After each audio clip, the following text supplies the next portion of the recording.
Weihnachten in Deutschland, Germany में Christmas.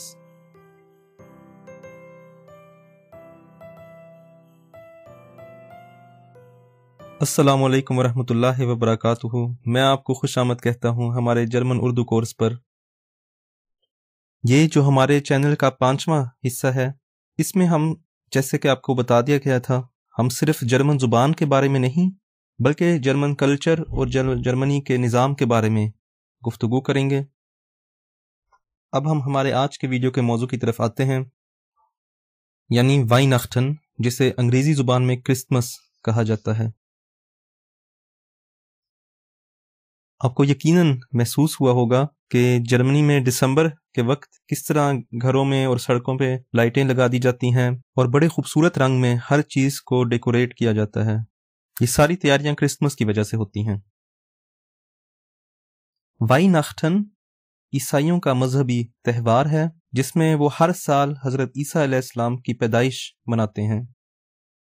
Germany में अक्सरियत इस त्यौहार को मजहबी के तौर पे नहीं बल्कि फैमिली फंक्शन के तौर पे मनाती हैं। वाइनाख्टन के लफ्ज में 2 अल्फाज हैं। वाई का लफ्ज पुरानी जर्मन जुबान से ताल्लुक रखता है और इसका मतलब मुकद्दस है, और इसी तरह नख का मतलब रात है, और यूं इन दोनों को मिला के वाइनाख्टन का मतलब मुकद्दस रात बनता है। मुख्तलिफ किस्म की रस्में हैं जो इस वक्त मनाई जाती हैं। जर्मनी में 2 दिन मनाए जाते हैं वाइनाख्टन के लिए, और इन 2 दिनों से कबल हाइलिक आबंड यानी मुकद्दस शाम मनाई जाती है, जो कि 24 दिसंबर को मुनक्किद की जाती है। इस शाम को उन वाइनाख्टन के दिनों की तैयारी की जाती है। 25 और 26 दिसंबर को सारी दुकानें अमूमन बंद होती हैं और लोग अपनी फैमिलियों से मिलते हैं, अपने ख़ानदान की तरफ जाते हैं, मिलजुल के बैठते हैं, खाते हैं और एक दूसरे को तोहफे तोहफ़ पेश करते हैं। कई गाने गाते हैं या चर्च यानी गिरजों में जाते हैं। और अक्सर जर्मन वाइनाख्टन में एक दरख्त खरीदते हैं जिसे वो वाइनाख्ट्सबाउम कहते हैं। बाउम दरख्त को कहते हैं और उसको खूबसूरत तरीके से सजाते हैं। वाइनाख्टन के साथ साथ वाइनाख्ट्समन भी है। ये यूं बच्चों को ये कहानी सुनाई जाती है कि वाइनाख्ट्समन एक बूढ़ा सा बंदा है अपने सुर्ख रंग के कपड़े में, जो सारी दुनिया का चक्कर लगाता है और तमाम बच्चों को जो सारा साल अच्छे थे उनको तोहफे देता है।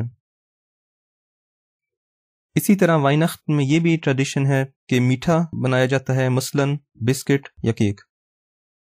जर्मनी के बहुत से शहरों में वाइनाख्टन के दौरान छोटे से बाजार लगाए जाते हैं जिनको वाइनाख्ट्समैर्क्ट कहा जाता है।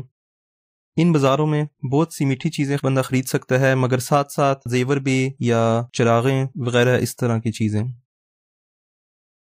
वाइनाख्टन का दिन जर्मनी में एक बहुत अहम दिन समझा जाता है और ये जर्मनी के माशरे में और कल्चर में एक बहुत बड़ा हिस्सा है। जिस तरह ईद मुसलमानों के लिए अहमियत रखती है, इसी तरह वाइनाख्टन का दिन यहाँ जर्मनों के लिए, ईसाइयों के लिए अहमियत रखता है। इसी वजह से ये भी पसंद किया जाता है अगर जर्मनों को फ्रोहे वाइनाख्टन कहा जाए कि आपके ये जो मजहबी दिन गुजर रहे हैं वो आपके लिए अच्छे गुजरे। फ्रोहे का मतलब खुशी वाले दिन, फ्रोहे वाइनाख्टन खुशी के वाइनाख्टन। और शोने फायरटागे भी कहा जा सकता है। शोने का मतलब खूबसूरत, फायरटागे का मतलब छुट्टी के दिन। ये कह सकते हैं फिर शोने फायरटागे कि आपके ये छुट्टी के दिन अच्छे गुजरे। ये गुफ्तगू करते वक्त आप जानने वालों को या बुजुर्गों को या गैर बंदों को जो आप जानते नहीं हैं, इन सब को आप ये कह सकते हैं और वो इसको बड़ा अच्छा समझते हैं। अगर आपके कोई करीबी दोस्त हों जो वाइनाख्टन मनाते हों तो उनको भी ये बात बहुत पसंद आएगी कि अगर आप इन दिनों में उनको कोई तोहफा पेश करें। ये चंद इंफॉर्मेशन थी जर्मनी के वाइनाख्टन के बारे में। मैं आपका शुक्रिया अदा करता हूँ। अगर आपके किसी किस्म के सवालात हों या आपने कोई कमेंट्स देने हों तो ज़रूर हमसे यूट्यूब पे या फेसबुक पे रब्ता करें। अगले वीडियो में हम मिलेंगे। वस्सलाम। इस्लाम विद 16।